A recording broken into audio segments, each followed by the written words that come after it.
Hello and welcome to my second video requested by my subscribers. So thank you for requesting this. What's it all about?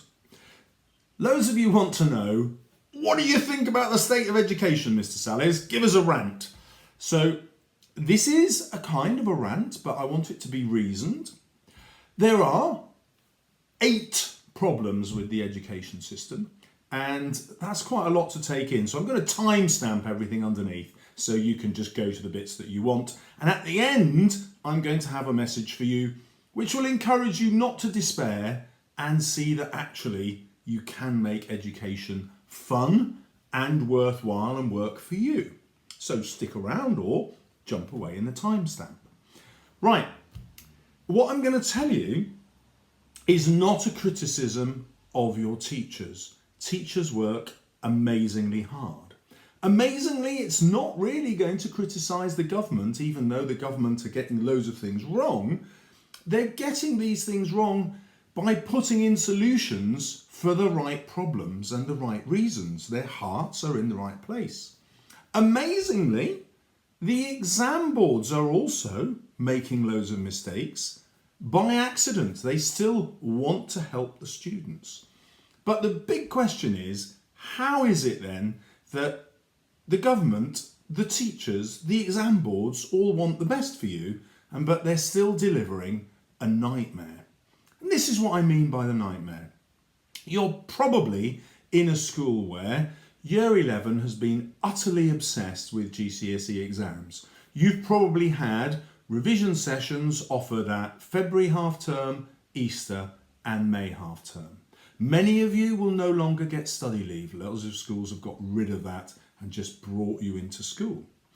Many of you will have lost tutor time because that's been given over to extra exam sessions. You will have felt enormous pressure. A few years ago, it was common just to do one set of mock exams in probably November or December. Now, it's very likely you have 2 sets of mock exams. Did I say mock exams? You get what I mean. The pressure in school is enormous. And how has that happened? And does it help? Well, I don't think it does help. I think it puts students under an enormous amount of pressure. And you can go to, loads of research on the rising anxiety in teenagers, the increase in depression and self-harm. Obviously, that doesn't affect everybody, but it's like a canary in the coal mine. It tells us that the education system, in terms of students' mental health, is not working. And I'm also going to suggest that in terms of education, it's not really working as well as something else could. Let me tell you a story about how we know it's not your teachers who are really at fault here, but the whole system. Let me introduce you to my props and Bill and Melinda Gates. So as you know, Bill was the richest man in the world. And he sat back with his billions and he said, how can I make the world a better place? I know, I'm going to do these 3 things. I'm going to set up a charity to get rid of childhood poverty. I'm going to set up a charity to stop children dying. And I'm going to set up a charity to improve the education of all children. Brilliant. So what does he find? Well, he finds this. Our first number is 150,000 children a day, every day, are lifted out of childhood poverty across the world. That's what initiatives like his charity and others can do. 150,000 children lifted out of poverty every single day. That is unbelievable. Then he looks at child mortality. What he finds is that 500,000 children every year survive as a result of what he's doing with malaria and what have you. That's an enormous number of people who would have died but now live.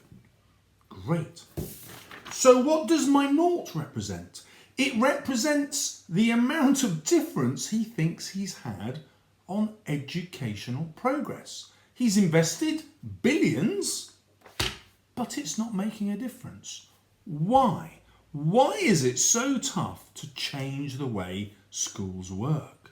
So in this video, I'm going to give you those reasons. Don't despair, there's a solution at the end.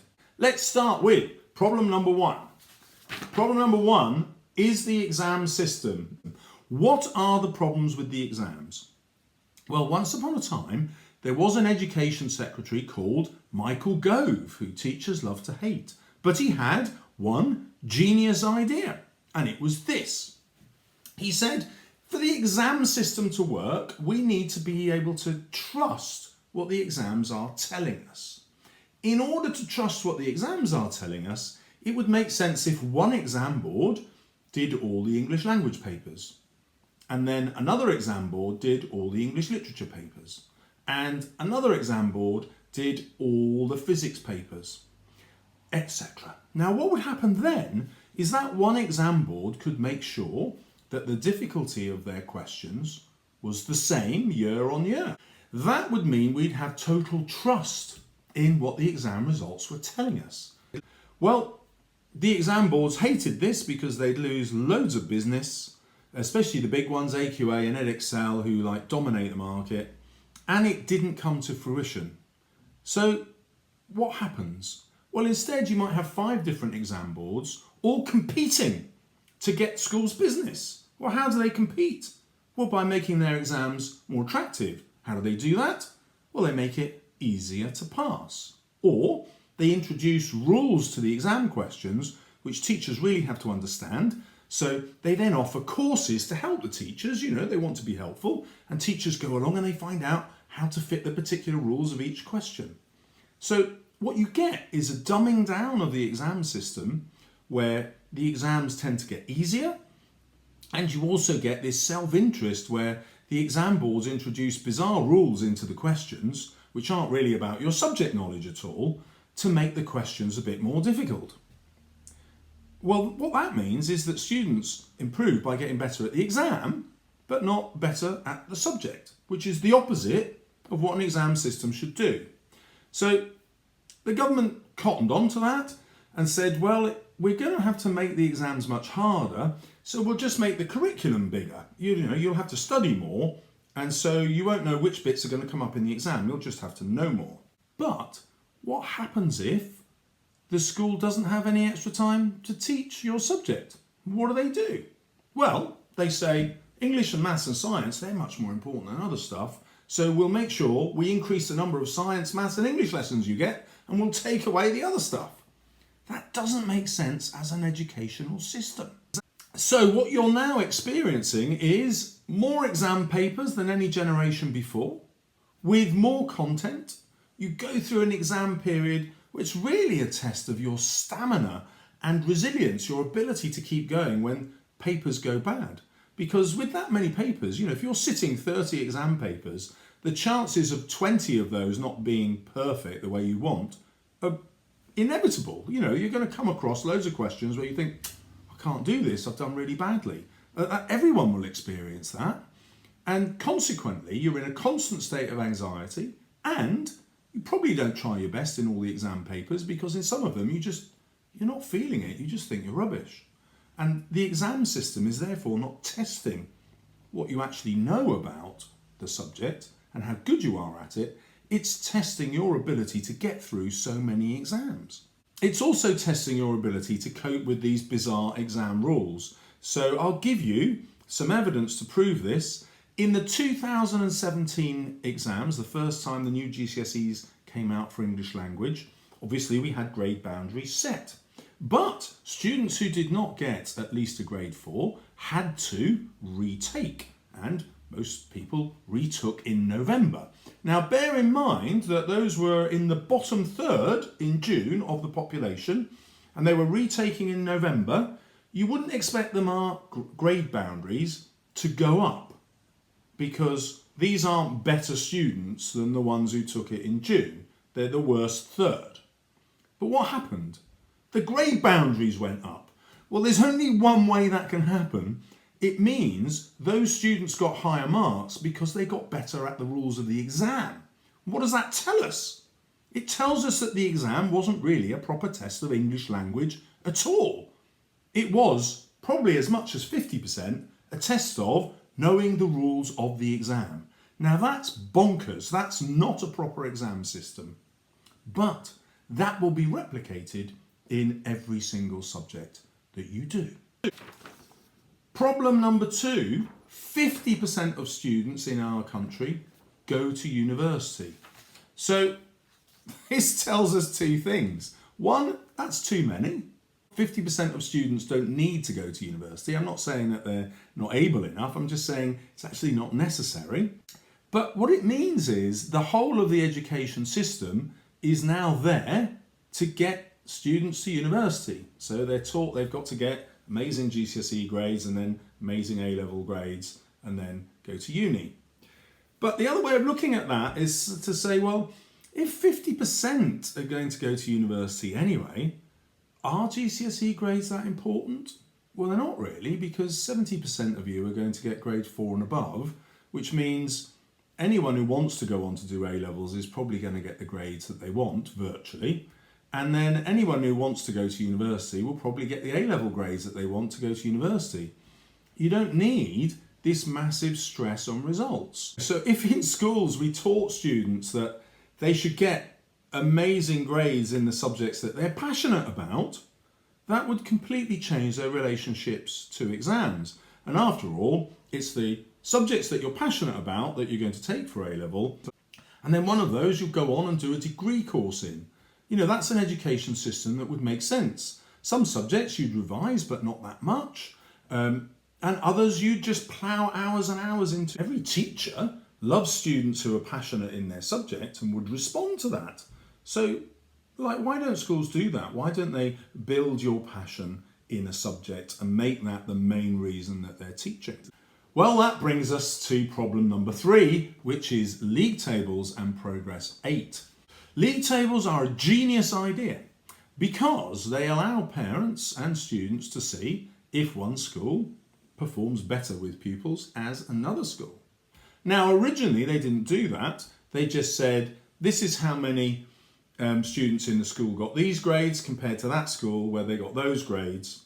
Well, that wasn't really a very fair comparison, because the more educated your parents, the more educated you're going to be at home, the wider vocabulary you're going to have, and therefore the higher grades you're going to get. So schools which just attract students who are already better educated at home are just going to do better.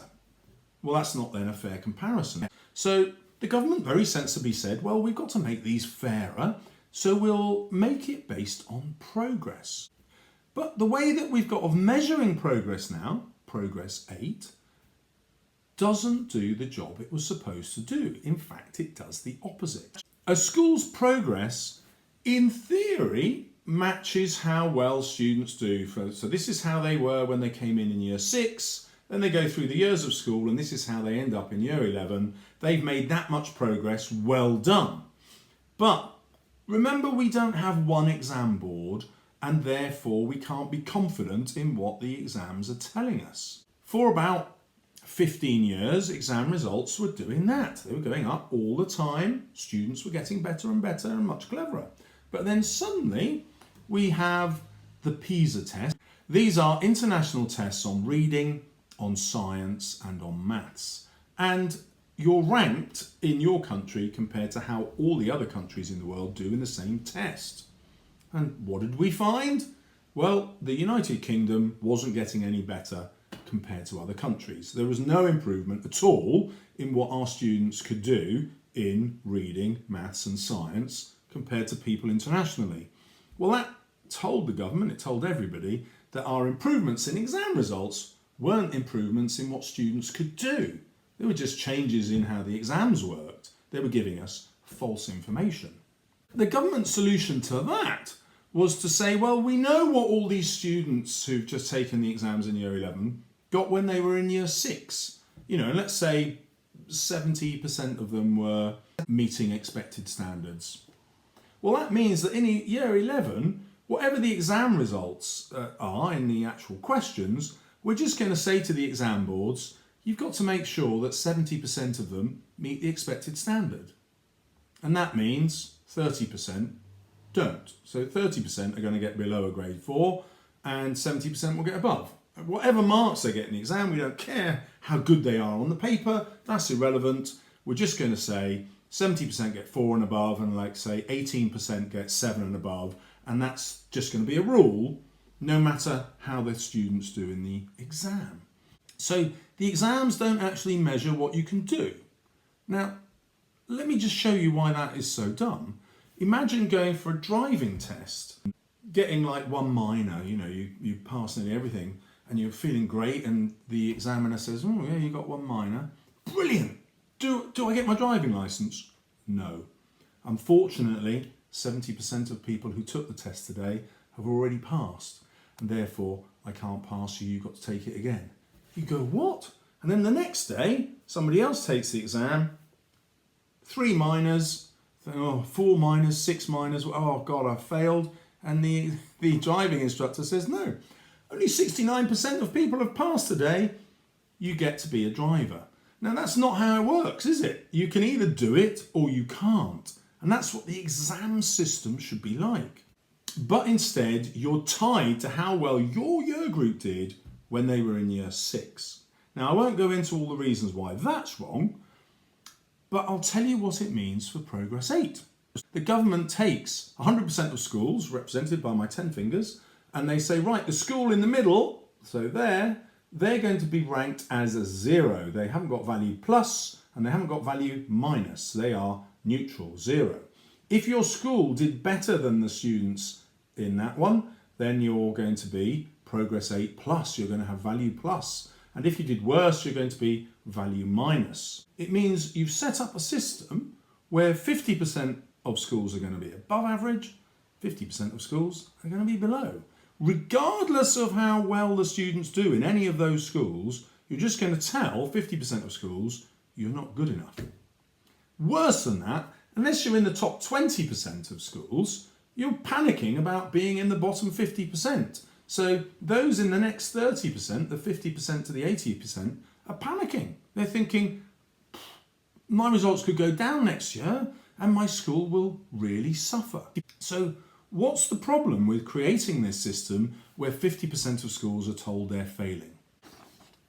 Problem number 4, Ofsted. If the school's results go down, you're much more likely to get a poor Ofsted inspection. Why does schools care about the Ofsted inspection? Every single student who comes to the school brings the school some money. On average, let's call it £5,000 each. So each student who doesn't come to the school costs the school £5,000. So you only need to lose 20 students to lose £100,000, which is 3 teachers.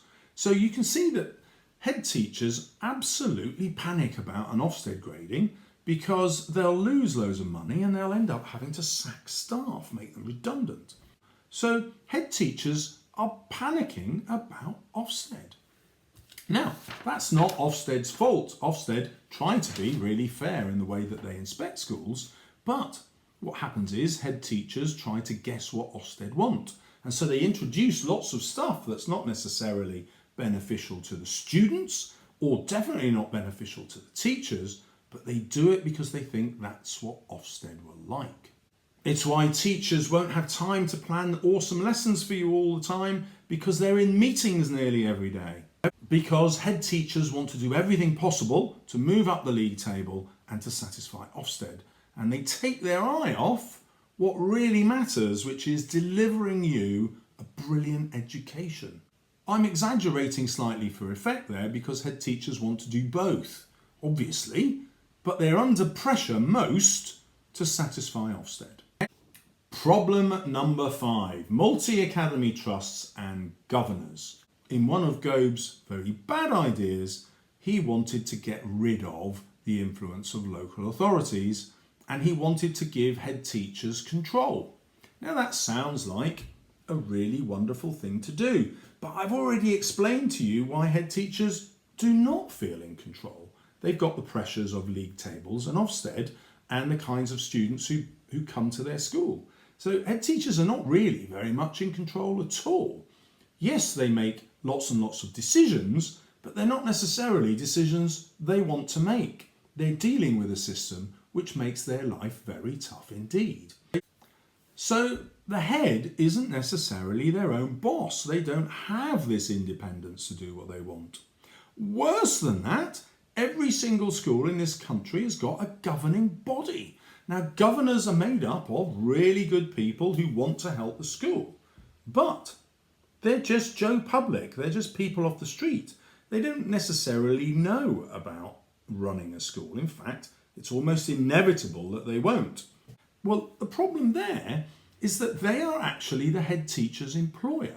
So the head teacher has to deal with governors probably on average about 3 hours a week. You know, that's nearly a working day where they could be making a difference to education, lost. This doesn't happen in any other country. You know, if you go to France or Australia or Germany and explain that the head teacher's boss is a bunch of unpaid amateurs who don't really know the ins and outs of running a school and they're the head teacher's boss, they'd like say, why would you invent that system? Then we have the curriculum. Imagine that you and I were going to set up a school together. What a cool idea that would be. Well, we'd start with, what are we going to teach the students that has real value? So if I'm teaching my students physics, I'm thinking, what's going to make my student a brilliant physicist? If I'm teaching them DT, I'm going to think, what's going to make my kids brilliant chefs? And I'll just make them brilliant at cooking, or I'll make them absolutely brilliant at carpentry. And I'll give them a curriculum that makes them as awesome in that as I can. If I'm teaching them a language, I'll say, well, how fluent can I get them? And how quickly can that happen? Well, your school curriculum is not organised that way. It's organised like this. I am judged by my exam results, so I will make sure my curriculum delivers me the exam results that I want. My students take those exams in year 11, so I'll make sure my curriculum gets them there in year 11. And I'll hope that makes them good at the subject. Well, I've already explained why the exam system doesn't necessarily make you good at the subject, but let me go into a little bit more depth. So let's imagine you're learning English in a European country and you take the equivalent of GCSEs. You will need an average vocabulary of 3,000 English words to pass that exam. In our country, you will need an average vocabulary of 850 words. In other words, you will be 4 times worse than a student abroad. So it's no surprise that you get to year 11 and you don't feel confident in the language ability that you've got. Now, it's not because our teachers are rubbish, it's because the GCSE is rubbish. And it's because schools don't say, well, we'll set up a curriculum to make you fluent in French or Spanish or German, as fluent as we can, and then, by the way, in year 11 you'll also do an exam. There is no by the way. We just think about the exam. You'll see the same thing in schools which look at the English literature curriculum, and instead of making their students really well read, understanding a real breadth of literature, what you'll find is that they take loads of the GCSE poetry and you'll study it in year 9 or year 8. Or you might have Macbeth that you're going to study in year 11 will suddenly appear in year 7 or year 8 or year 9. Well, that's the opposite of what a curriculum should do. It makes a lot of sense if you're just preparing students for an exam though, doesn't it? Like, why would you study anything else? And that's the position that head teachers are under. They sacrifice a valuable curriculum just to get you through the exam. So what we've got here is that the curriculum itself is not always valuable. So if you think about my channel and my obsession with teaching students how to get a grade 9, well, yeah, obviously partly that's about the exam. But also, I hope you get a sense from my videos that I just want to make you brilliant at the subject. You know, so my Macbeth videos are probably some of the most popular. I'm not really teaching you how to write about Macbeth in the exam. I'm teaching you how to be absolutely awesome in your thinking about different interpretations about Macbeth. I'm teaching you how to think like a student of English And along the way, you will take the exam, but because you've thought deeply about everything that I've taught you, you're going to get a really high grade. So the exam happens, but it's not the reason for the video.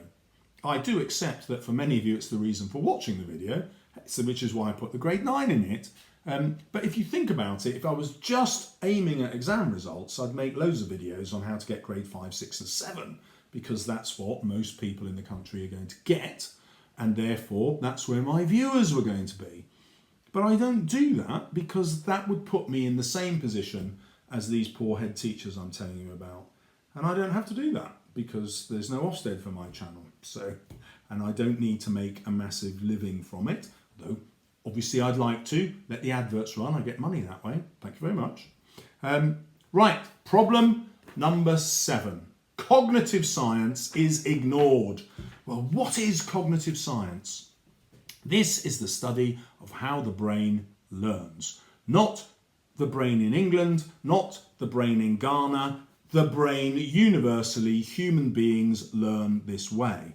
There's an enormous amount that's known about how the brain learns. And guess what? Schools, by and large, ignore it. So if we go back to the curriculum, the brain learns most through retrieval practice. What that means is you learn something, you come back to it after maybe 3 weeks, look at it again, your brain thinks hard about it, it learns it a bit more, you leave another gap of, let's say, a couple of months, and then you test it again, and the brain goes, oh, this might be important, and it learns it a bit more. How does the school curriculum ignore this? Well, every school curriculum in the country, virtually, I might be exaggerating here, is organised basically around a 6-week model. So because each half term is around the 6 weeks, what happens is they teach you 6 weeks worth of content, and then in the final week they test you on what they've taught you in those 6 weeks. Well, actually, that's not the way the brain learns. The brain needs to constantly review things at gaps of probably no more than 3 weeks. At the end of 6 weeks, you've already lost a lot of learning. Loads of stuff has been forgotten. Worse than that, you're teaching students that the best way to be a student is to revise in that final week. Well, that's better than not revising, but it's not the best way to revise. The best way to revise is to do 20 minutes a day. And in those 20 minutes, you'll go back over stuff that you'd done a week ago, 3 weeks ago, 4 weeks ago, a month ago, a year ago. Now, it's not too bad at the end of the first 6 weeks because you've only lost a little bit of learning, because you're still testing recent stuff. But in the next 6 weeks, the unit test at the end of those 6 weeks will test on those 6 weeks and completely ignore the 6 weeks that went before. So what happens is you forget that, and then 6 weeks later, you forget this. And why do you forget it? It's not because you're dumb, it's because the curriculum is dumb. The way it's organised is dumb. So I'll get into a bit more about how the curriculum should be organised using cognitive science. But first we need to consider, why do teachers ignore the cognitive science when we've known about it for at least 100 years? Like, this isn't new knowledge, it's not the internet.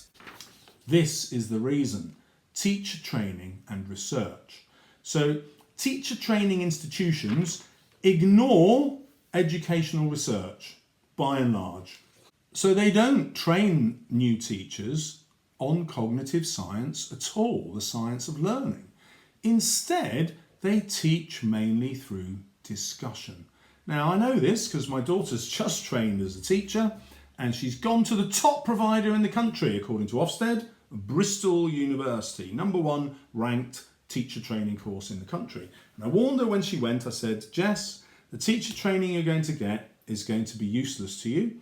It'll all be theoretical. There'll be loads and loads of discussion before you actually know anything, and they won't teach you the valuable stuff, which is how to build relationships with your class, how to make sure they don't misbehave, how to make sure that kids remember what you teach them, how to make sure they understand what you're teaching at the time, how to find out if they don't, all the practical stuff universities don't teach. They just chuck you in with loads of discussion in your head. Now imagine, as a student teacher, having to discuss whether it's better to do group work or not do group work. Like, what do you bring to that? You just bring your opinions. But there's evidence. The evidence says, don't do group work. Like it's 100%. Don't teach with group work unless the students know everything and you're just trying to get them to find a better way to apply it. Then it works brilliantly because you swap ideas and people challenge each other and you get some great ideas. But to actually learn something in a group, no, that's impossible. Like, why on earth would you do that? That makes no sense at all. You'd just be distracted by other people in the group. And even if you're all on task with your discussions, that's actually taking you away from what it is you actually have to learn. So, my rule of thumb is, if you're in a lesson, try this yourself. How much of that subject content could you learn in 20 minutes reading a textbook? Now, my prediction is you would learn everything that you could learn in a whole lesson in school, probably in 20 minutes reading from a textbook. You'd have time in those 20 minutes to read everything, to make a few notes, turn the notes over, test yourself, see if you knew them, find that you didn't quite know it, turn them over again, test yourself again, boom, got it, done. 20 minutes. Now, I know that for a fact. That's not your teacher's fault.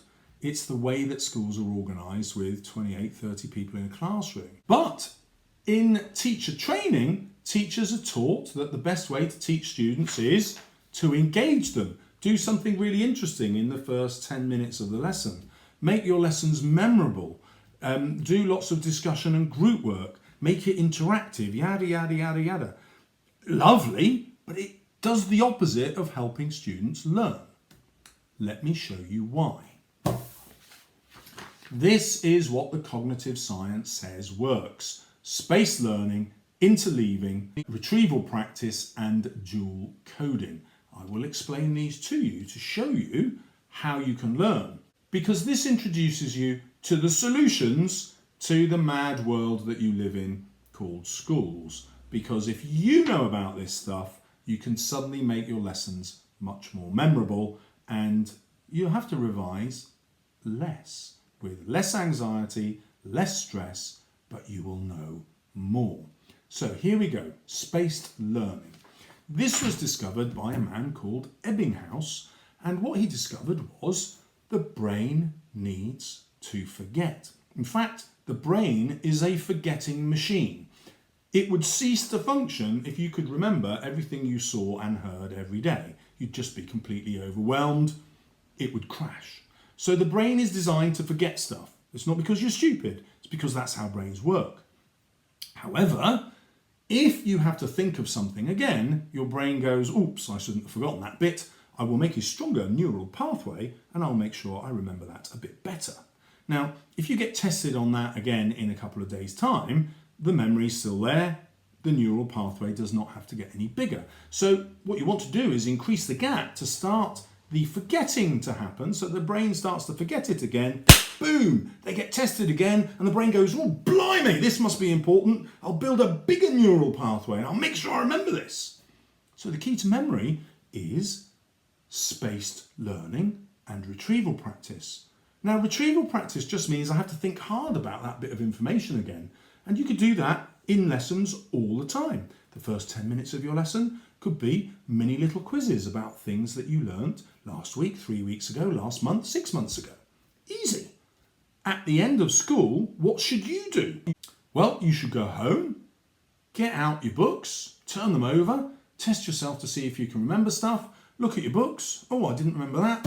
Test yourself again, do a few subjects, 10 minutes each at most, and suddenly you will start remembering all the stuff that you've been taught.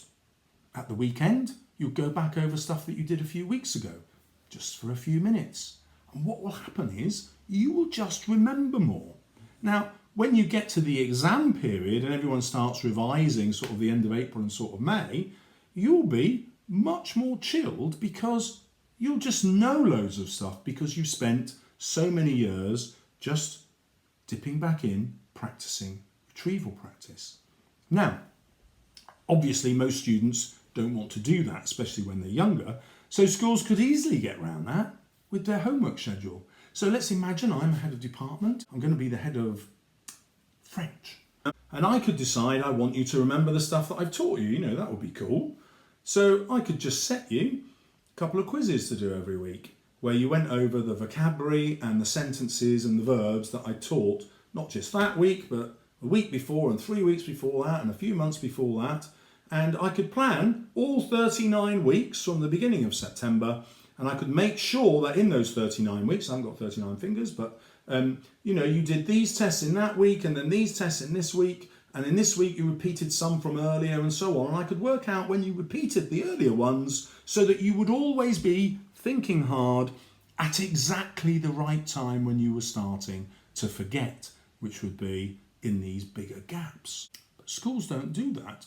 Instead, they say to every teacher, go away and plan the homework for your class because you know your class, don't you?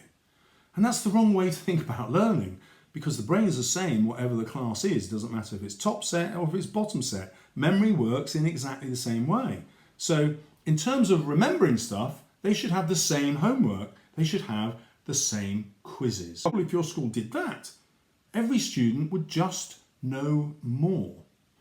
Now, the other thing that cognitive science tells us is that knowledge makes you cleverer. It's not just about the intelligence you're born with. In fact, you can make yourself more clever just by knowing more. The easiest way to demonstrate that to you is with an example of a novel. So let's say you're about to read a novel called The Lincoln Lawyer. You might know that that's alliteration. Hurrah! Suddenly, you're a bit more intelligent. You might know that Abraham Lincoln was a lawyer, and therefore the title might actually refer to the ideas that Abraham Lincoln had.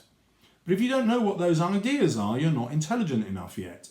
But if you know that Abraham Lincoln was responsible for the emancipation of slaves, the freeing of slaves in America in 1865, and that he led the North against the South in the American Civil War, partly in order to free those slaves, then suddenly you're more intelligent. If you also know that Lincoln was assassinated in the theatre while watching a play, that might influence your prediction about what might happen to the lawyer in the novel, and you're suddenly more intelligent. But of course, you're not more intelligent, you just know more. So actually, knowing more does make you more intelligent. You haven't got any higher IQ than you were born with, you just know more. That makes you better at everything. There is a massive value in a curriculum in school that helps you know loads of stuff, because then all the other stuff you learn has got something to join on to, and you get cleverer and cleverer and cleverer. And it doesn't matter how dumb you were when you were born. That's how the brain works. That's what cognitive science says. Right, next on the list is interleaving. So this is what science says. If you study one thing for an hour, you will learn it pretty well. However, if in that hour you study two different things, and then in the next hour you go back and study those two different things in a different way, you will learn much more than if you studied one thing for an hour and then the second thing for an hour. It's what's called a desirable difficulty. The brain starts to struggle and it says, oh, I should know this, I don't fully know it. So it thinks harder, stronger neural pathways. What does that make? Better memories. Better memories make more intelligence.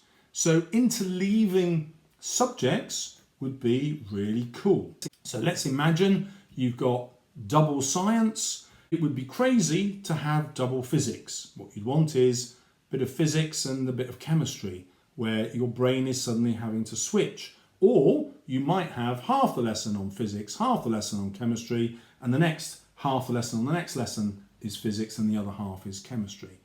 Now that would feel really horrible to do as a teacher, which is why teachers don't do it, And also, you wouldn't enjoy it as a student because it's a desirable difficulty. Well, it's a desirable difficulty in terms of the learning, but it's not desirable for the student receiving that learning. It makes you think hard, it makes you uncomfortable. But that's what learning is. When you think hard, you learn.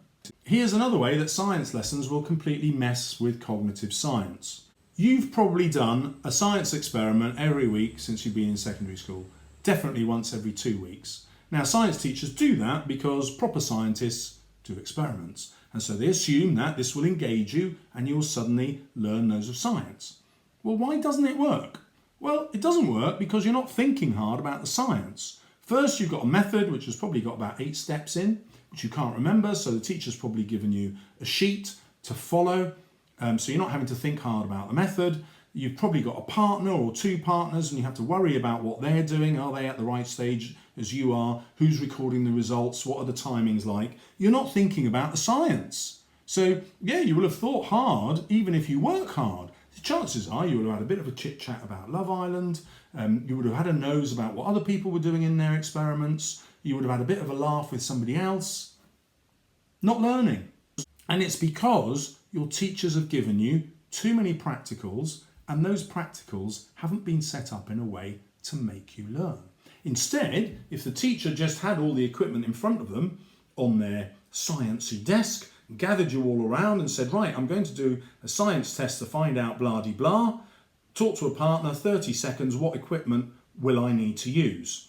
And tell me why. 30 seconds later, they come to people at random, and you've had to think hard about, well, how would I design this experiment?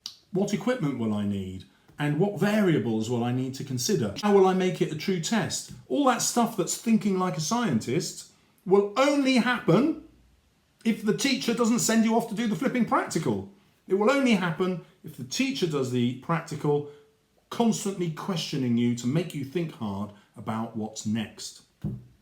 Well, science teachers are not trained to do that. They are trained to do lots of whizzy practicals to engage you and make you love science, which of course doesn't work. So retrieval practice is just that example of having to remember the answers. It's a very simple process. Dual coding. Everybody, regardless of what they like, everybody learns better with a picture. That's just a fact. So every school should teach mind mapping, and every mind map should have pictures on it. Now, obviously, you don't want to draw a picture for everything that you need to learn. That would take forever. So what happens is, when you do your testing and you find that you don't know something, that's when you draw a picture. That picture should take you between 10 and 30 seconds, and it would just be there as a way for you to remember that bit of information. That picture will help you remember it better. Whether you like art, whether you're rubbish and can only draw stick men, is utterly and totally irrelevant. Just having a dual code where you remember the information in one way and the second way is a picture, will help you remember it more. Every brain in the world works that way. Right, so you have seen the solutions. No matter how mad the curriculum is in your school, no matter the pressure that the head and the teachers and the parents and the exam boards are squashing on top of you, you know you can do these things. Pay attention in class. Revise at the end of the day. Get somebody to quiz you on what you've learned yesterday and the week before and a few weeks before that and so on. Do it religiously. 20 minutes a day, even just 10 minutes a day, a little bit longer at the weekend. And you'll suddenly remember loads more. Welcome to YouTube. On YouTube, you can discover virtually anything. You can research as much as you want about the subjects you are passionate in. You don't have to go at the same slow pedestrian pace of your class, because on the internet it's just you. You're not surrounded by 28 other people and the teacher just teaching towards the GCSE. You can go far beyond that on your own. You could even, it's a bit sneaky this, but you could even take your notes into class, and when you think you're not learning something because there's some group work going on, or I don't know, but anyway, some sort of activity that's not helping you, get your notes out, have a little read, spend 5 minutes testing yourself, put them away, teacher won't notice, you'll know more. Tutor time, exactly the same thing, bit of a chat, 5 minutes, I'll just have a look at my notes if you don't mind. Oh yeah, no, that, oh no. You'll just get cleverer and cleverer and cleverer. So Don't let the organisation of your school get you down, and also the cleverer you get because you know more, the less pressure you'll feel under when exam season comes along. Because hey, you'll say, I know this stuff. I'm looking forward to the exam. As usual, don't forget to subscribe. See you soon.